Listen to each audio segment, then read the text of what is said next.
నమస్తే, నేను మీ చంద్రశేఖర్ కండవల్లి. ముఖ్యమంత్రి నారా చంద్రబాబు నాయుడు గారిపై మొదటి నుంచి డిప్యూటీ సీఎం పవన్ కళ్యాణ్ పై చేయి సాధిస్తూనే వస్తున్నారు. ఏ దశలోనూ పవన్ ను జనసేన నేతలను టీడీపీ అడ్డుకోలేకపోతోంది.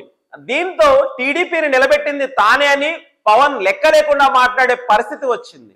పవన్ చేస్తున్న అవమానాన్ని లోపలే భరిస్తూ కుమిలిపోతున్నారు. ఈ 9 నెలల్లో టీడీపీని పవన్ కళ్యాణ్ 5 షాకులు ఇచ్చారు. టీడీపీకి ఇచ్చిన మొదటి షాక్ గురించి చూస్తే ఇదే పిఠాపురం మొట్టమొదటి వేదిక అయింది. రాష్ట్రంలో శాంతి భద్రతలు కరువయ్యాయని, హోంశాఖ మంత్రి ఏం చేస్తున్నారని పవన్ వేలాది మంది సమక్షంలో నిలదీశారు. అలాగైతే హోంశాఖను తాను తీసుకోవాల్సి వస్తుందని, అప్పుడు పరిస్థితి మరోలా ఉంటుందని ఆయన ఘాటు వ్యాఖ్యలు చేశారు. అంతటితో ఆగలేదు. చిన్నారులు, మహిళలపై లైంగిక దాడులు, అత్యాచారాలు జరుగుతున్నాయని, డీజీపీ ఇంటెలిజెన్స్ చీఫ్ ఏం చేస్తున్నారని నిలదీశారు కూడా. అసలు నువ్వెవరయ్యా సాటి మంత్రి గురించి మాట్లాడడానికని సీఎం చంద్రబాబు ప్రశ్నించలేకపోయారు.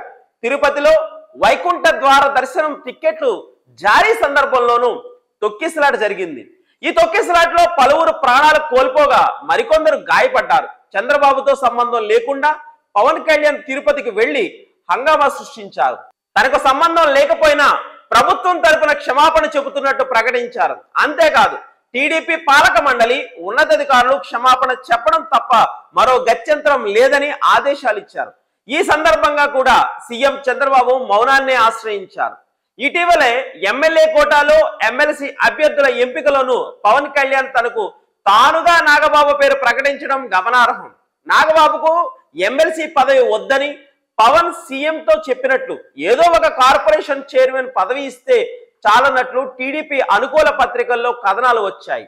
దీంతో పవన్ కళ్యాణ్ వెంటనే నాగబాబు పేరును అధికారికంగా ప్రకటించి చంద్రబాబుతో తనకు సంబంధం లేదన్నట్టు వ్యవహరించారు. టీడీపీ, బీజేపీ అభ్యర్థులలో సంబంధం లేకుండానే నాగబాబు ఒక్కడే మొట్టమొదటిగా నామినేషన్ దాఖలు చేశారు. ఈ కార్యక్రమానికి లోకేష్ వెళ్లారు.